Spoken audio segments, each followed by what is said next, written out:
تبارك الله عليكم. وهذه تبارك الله عليكم.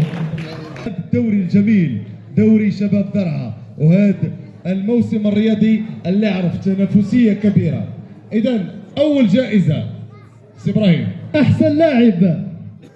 من يا ترى احسن لاعب؟ احسن لاعب اختيار كان صعب، وربما يعني الطريقه باش تختار اللاعب رجعنا لسنوات وسنوات طبعا بالحضور ديالو. دائما يخافه الحراس، كان متألقا. عدد الأوراق الصفراء اللي حصل عليها منذ 2010 إلى آخر مشاركة معه كانت قليلة وقليلة جدا، إن لم نقل منعدمة. 0 ورقة حمراء. إحصائيات رهيبة ورهيبة جدا كل سنة. موسى الحمزاوي. إذا جائزة أحسن لاعب موسى الحمزاوي حاضر معنا. جانا من تازروت طبعا، اللي كتنتمي جغرافيا إلى جماعة تمكروت. تفضل موسى الرياضي الجميل أحسن لاعب. بلغنا أيضا بأنه أحد الإخوان يعني اللي كانوا معنا هنا في الكلمات، يعني وهو كيلقي الكلمة ديالو، جا واحد الأخ وقال لي راه السيد كان لعاب وكان كويري وكيجي لاله مريم وكيمشي. سي احمد بريجه كيتفضل معنا. إذا يقدم لها يسلم أول جائزة طبعا لموسى الحمزاوي.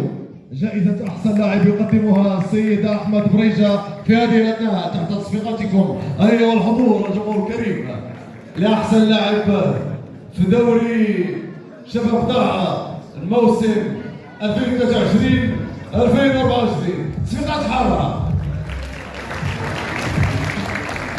طبعا ننتظر الجائزة، جائزة أحسن لاعب يوسف يقدمها دائما. تحية للمنابر الإعلامية الحاضرة معنا بقوة لتغطية فعاليات هذه الأمسية الختامية والرياضية التكريمية. أحسن لاعب علو كعب، منضبط، خلوق، روح رياضية تخاف منه ويخاف منه الحراس، يراوغ ولا يمل. إذا شكرا. أكيد سؤال وما كرهناش السيد رئيس الجمعية سيدي عبد الرحمن، تفضل. دائما كن حاضرا سي أسامة، أكيد سي عبد الرحمن، من أجل نيل الصور التذكارية الفخرية لهذه الأمسية المباركة، أمسية التتويج، العرفان للطاقات الواعدة والمواهب الرياضية الصاعدة. أكيد جائزة أشبال بن علي أحسن هداف موسم واحد. غادي تفضل معنا الأستاذة مريم أمهدي باش سميرة أمهدي باش تعطي الجائزة. أستاذة سميرة، دائما خليك حقي مع كل وقدم ضيوفك من أجل تقديم هذه الجوائز الفخرية.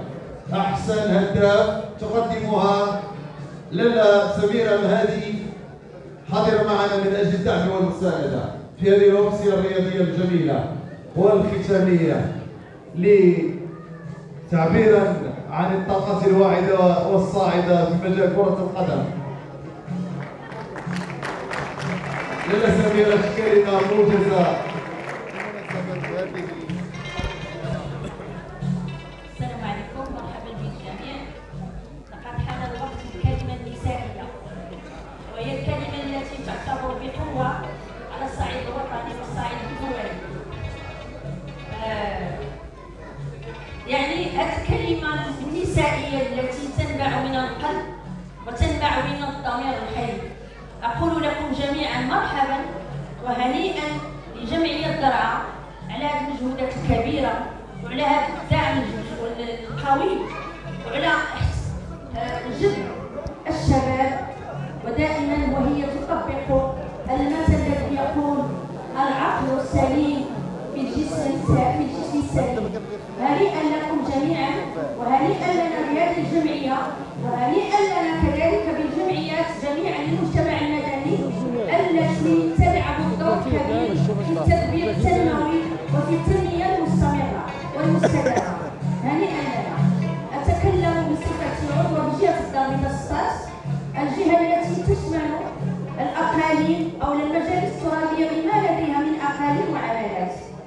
يعني وخاصة في عمالة مقاطعة موليرشيد سيدي عثمان. أنتمي إلى عمالة مقاطعة موليرشيد سيدي عثمان، ومن هذا المبدأ أؤكد لكم جميعا جمعية